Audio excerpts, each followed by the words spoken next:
Welcome back. अश्लील फिल्मों के कारोबार से जुड़े केस में राज कुंद्रा की मुश्किलें बढ़ती दिख रही है। कुंद्रा पर मुंबई के 5 स्टार होटल में अश्लील फिल्मों की शूटिंग का बड़ा आरोप लगा है। इस मामले में अभिनेत्री शर्लिन चोपड़ा के बयान की एक्सक्लूसिव कॉपी न्यूज 18 के पास है। मॉडलिंग और फिल्मों में एक्टिंग को करियर बनाने वाली शर्लिन चोपड़ा का मुंबई साइबर सेल को दिया बयान अब राज कुंद्रा की मुसीबत बढ़ा सकता है। शर्लिन चोपड़ा के बयान में कई सनसनीखेज आरोप हैं, जिसकी एक्सक्लूसिव कॉपी न्यूज 18 के पास है। 15 मार्च 2021 को दिए बयान में शर्लिन चोपड़ा ने दावा किया कि मुंबई के 5 स्टार होटलों में अश्लील फिल्मों की शूटिंग होती थी। पॉर्न वीडियो बनाने और लोकेशन तय करने का हर फैसला राज कुंद्रा की कंपनी का होता था। शर्लिन के मुताबिक 22 मार्च 2019 को मुलाकात के बाद 26 मार्च 2019 को उसने राज कुंद्रा की कंपनी आर्म्स प्राइम मीडिया के साथ एक करार किया। इसके बाद 2 मई 2019 को राज कुंद्रा ने the Sherlyn Chopra app launch किया। द शर्लिन चोपड़ा ऐप पर अश्लील वीडियो अपलोड किए जाते थे। कमाई में राज कुंद्रा और शर्लिन चोपड़ा 50-50 के पार्टनर थे। कमाई में हिस्सेदारी से नाराज शर्लिन ने एग्रीमेंट रिन्यू नहीं किया।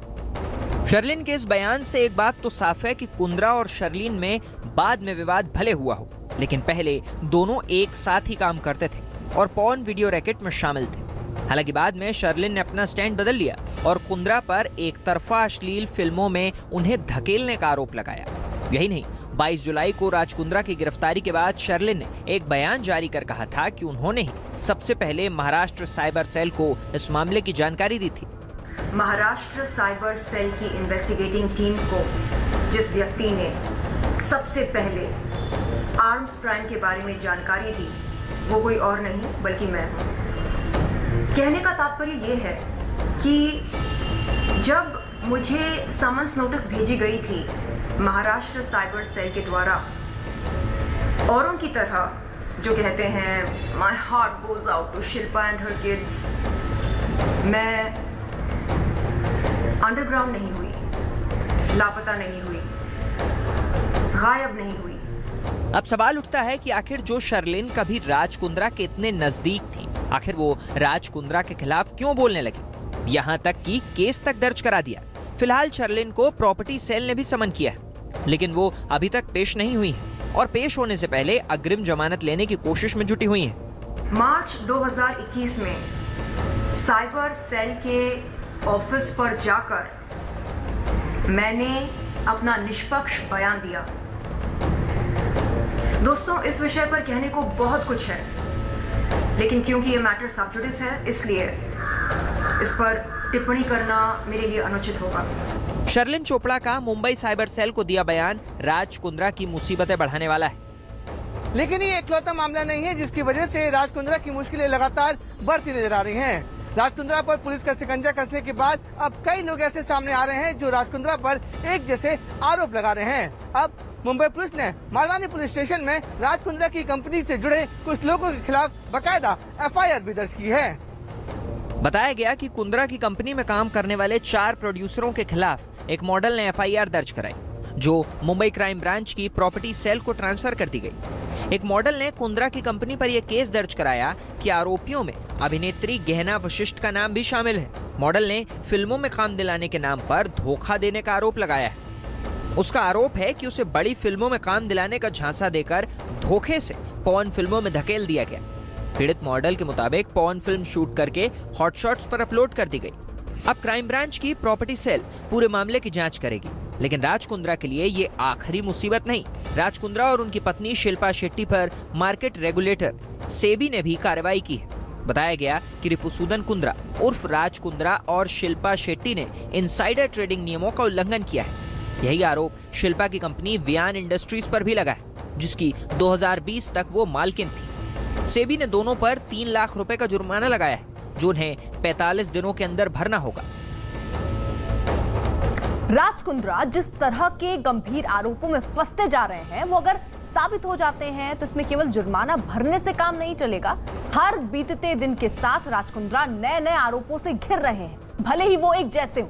पुलिस इस मामले में जितनी तेजी से काम कर रही है, जल्द ही बहुत कुछ साफ हो सकता है। पश्चिम बंगाल में टीएमसी की जीत से उत्साहित ममता बनर्जी नई दिल्ली में बीते 2 दिन से विपक्षी नेताओं सहित केंद्रीय नेतृत्व से मुलाकात करने में जुटी हुई है। ममता बनर्जी ने आज केंद्रीय सड़क परिवहन मंत्री नितिन गडकरी से मुलाकात की। मीटिंग के बाद उन्होंने कहा कि गडकरी से उनकी मुलाकात बंगाल के रोड प्रोजेक्ट को लेकर हुई, लेकिन दिल्ली में उनकी मैराथन मीटिंग का असली मुद्दा कुछ और है। बंगाल विजय के बाद ममता का यह पहला दिल्ली दौरा है और वो केंद्रीय नेतृत्व से भेंट वार्ता के साथ साथ विपक्षी एकता की धुरी बनने की कोशिश में लगी है। ममता बनर्जी 29 जुलाई की दोपहर केंद्रीय मंत्री गडकरी के बंगले पर पहुंची। मंत्रालय के अधिकारियों सहित ममता बनर्जी ने बंगाल के कई रोड प्रोजेक्ट्स पर गडकरी से बात की। एक दिक में ट्रांसपोर्ट का बारे में और एक दिक जो रोड के बारे में, रोड कनेक्टिविटी का बारे में, कि हमारा स्टेट ऐसा है कि हमारा स्टेट का बॉर्डर है बांग्लादेश, नेपाल, भूटान और नॉर्थ ईस्टर्न का भी बॉर्डर है, गेटवे है। तो इसी के लिए अगर थोड़े से ज़्यादा रोड हमारा उधर में अभी जो यास आया, फोनी आया, बुलबुल आया, बहुत सारे रोड हमारा खराब भी हो गया है। ममता बनर्जी की बंगाल विजय से विपक्ष की खत्म हो चुकी आस को एक बार फिर नई जिंदगी मिली है। इसीलिए ममता बनर्जी को हाथों हाथ लिया जा रहा है। एकजुट विपक्ष की तस्वीर तैयार की जा रही है। हालांकि बीजेपी को रोकने के लिए ममता बनर्जी को विपक्ष का चेहरा बनाए जाने के सवाल पर बुधवार को उन्होंने कहा था कि परिस्थितियों पर निर्भर करेगा, लेकिन ये बात तो साफ है कि ममता अपने लिए परिस्थितियां बनाने में जुटी हुई हैं। ममता बनर्जी से जब ये पूछा गया कि क्या वो विपक्ष का चेहरा बन रही हैं बीजेपी के खिलाफ, तो उनका ये जवाब था कि वो कोई भविष्यवक्ता नहीं है। लेकिन जिस तरीके से ममता बनर्जी लगातार दौरे कर रही हैं, इरादे उनके साफ जाहिर होते हैं। विपक्ष के नेताओं से मुलाकात करना, सरकारी नुमाइंदों से मुलाकात करना और पेगासस और अन्य मुद्दों को लेकर सरकार को घेरना उनकी इस रणनीति का अहम हिस्सा है, क्योंकि दिल्ली आने के बाद वो ये कर रही हैं। ममता की इस कवायद पर बीजेपी का कहना है कि उनसे अपना राज्य नहीं संभल रहा और वो देश के ख्वाब देख रही। पश्चिम बंगाल में जो लोग इलेक्शन के बाद ममता जी अगर इस तरह से जीत संभाल नहीं पाती, अगर जीत के खुशी में वो 150 लोगों को मरवा दिए हैं उनके लोगों ने, लाखों लोग घर से बाहर हैं, तो ये आपको जीत लगता है? लेकिन ये तो सच है, रियलिटी बोल रहे, ग्राउंड रियलिटी यही है। पश्चिम बंगाल में जो रिजल्ट आए उसमें बीजेपी का ऑल ओवर इंडिया में उसका डाउनफॉल स्टार्ट हो गया और वो शुरुआत वेस्ट बंगाल ममता बनर्जी ने की है। तो वो कैसे बोल रहे हैं जो नहीं होगा? त्रिपुरा भी हम लोग का आ जाएंगे। बीजेपी से विजय के लिए विपक्ष की उम्मीद अब ममता बनर्जी बनकर उभरी है। ममता भी इस बात को समझ रही हैं कि बंगाल जीत के बाद वो मोदी विरोध का मुख्य चेहरा बन सकती हैं।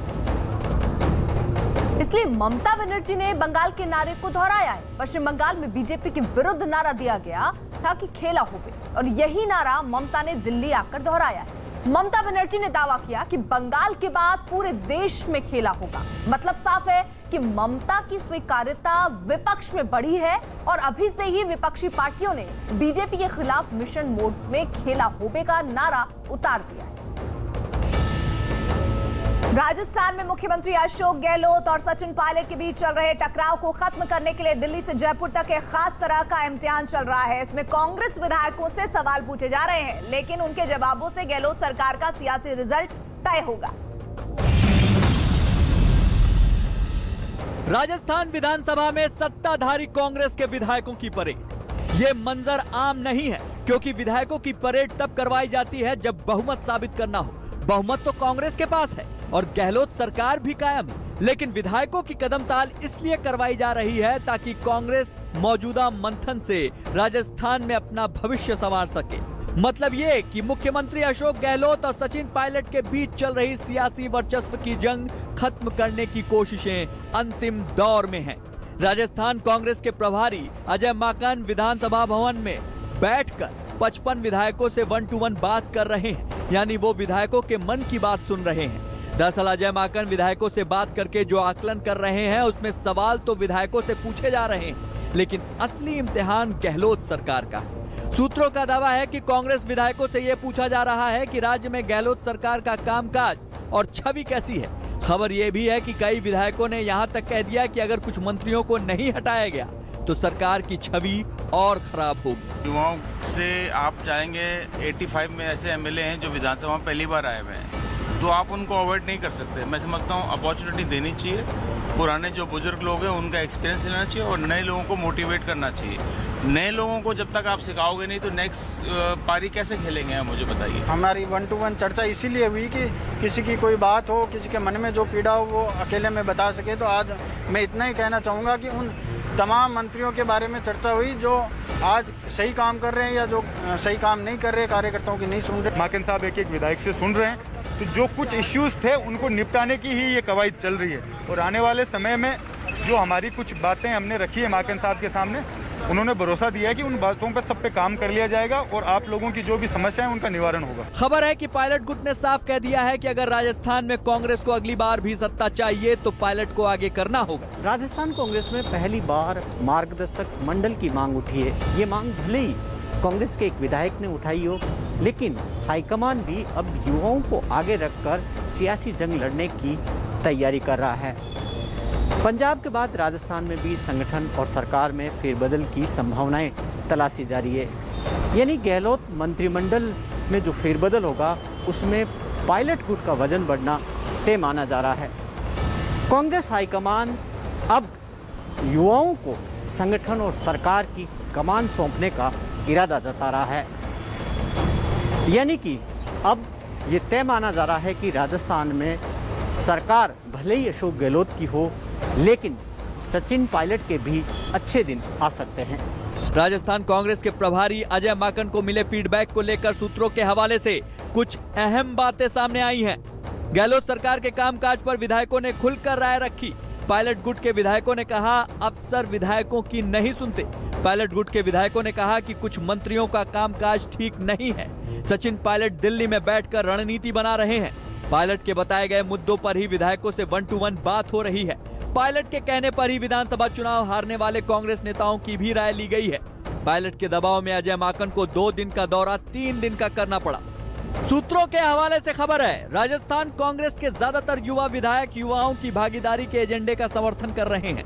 हालांकि कई युवा विधायक गहलोत गुट से जुड़े हैं, लेकिन सरकार और संगठन में हिस्सेदारी के नाम पर वो भी युवा नेतृत्व का समर्थन कर रहे हैं। बहरहाल हालात को भांपते हुए मुख्यमंत्री अशोक गहलोत ने डिनर डिप्लोमेसी वाला दांव चला है। अजय माकन के साथ विधायकों की मुलाकात के ठीक बाद उन्होंने अपने आवास पर पार्टी के विधायकों और अपने समर्थकों को डिनर पर बुलाया है। माना जा रहा है कि अपने खिलाफ जारी असंतोष को खत्म करने के लिए गहलोत ने डिनर पार्टी का आयोजन किया है। लेकिन ये देखना दिलचस्प होगा कि दिल्ली में बैठे पायलट की रणनीति कहीं गहलोत के डिनर का सियासी जायका न बिगाड़ दे। राजस्थान कांग्रेस में चल रही उथल-पुथल पर फाइनल फैसला बहुत जल्द आने वाला है। सूत्रों के हवाले से खबर है कि अब तक राजस्थान में फेरबदल को लेकर जो भी कोशिशें हाईकमान की ओर से हो रही हैं, वो सब सचिन पायलट के इशारे पर हो रही हैं। यानी हो सकता है कि गहलोत सरकार में इस बार पायलट का पलड़ा भारी हो जाए।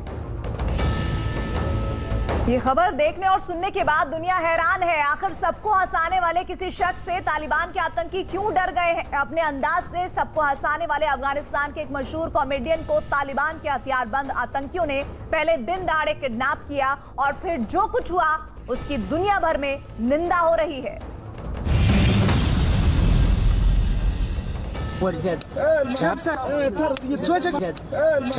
अफगानिस्तान के मशहूर कॉमेडियन नजर मोहम्मद के चेहरे पर यह थप्पड़ तालिबान के जुल्मों का वो जिंदा सबूत है जिसने दुनिया को हिलाकर रख दिया है। जो शख्स अफगानिस्तान के लोगों को हंसाने का काम करता था, उसके साथ तालिबानी लड़ाकों ने जो किया उसे सुनकर कलेजा कांप उठता है। कॉमेडियन नजर मोहम्मद के परिवार वालों के मुताबिक तालिबान लड़ाकों की भारी भीड़ ने कंधार में 3 दिन पहले उनके घर पर दिन दहाड़े धावा बोला।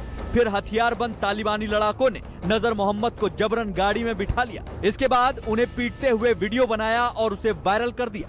तालिबान के लड़ाकों ने पिटाई के बाद कॉमेडियन नजर मोहम्मद को एक बाइक पर बिठाया। बाइक से रेगिस्तानी इलाकों में एक सुनसान जगह पर ले जाया गया। वहां पेड़ से बांध कर लटका दिया और कुछ देर बाद नजर मोहम्मद का गला काट दिया। गला काटने के बाद शव पेड़ से नीचे गिरा दिया। हालांकि तालिबान ने इस कत्ल के पीछे अपना हाथ होने से इनकार किया, लेकिन वीडियो इस बात की गवाही दे रहा है कि तालिबान के लड़ाकों ने कितने निर्मम तरीके से कॉमेडियन नजर की हत्या कर दी।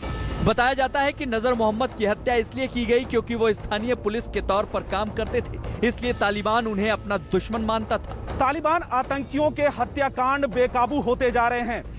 कॉमेडियन नजर की हत्या से कुछ दिन पहले सोहेल पारदिस नाम के अफगान ट्रांसलेटर की गला काटकर हत्या कर दी, क्योंकि वो अमेरिकी सेना के साथ काम करता था। अफगानिस्तान गृह मंत्रालय के मुताबिक पिछले हफ्ते तालिबान ने स्पिन बोल्डक में 100 से ज्यादा नागरिकों की हत्या कर दी और अब तालिबान ने अपने खूनी पंजे मीडिया की ओर बढ़ा दिए हैं।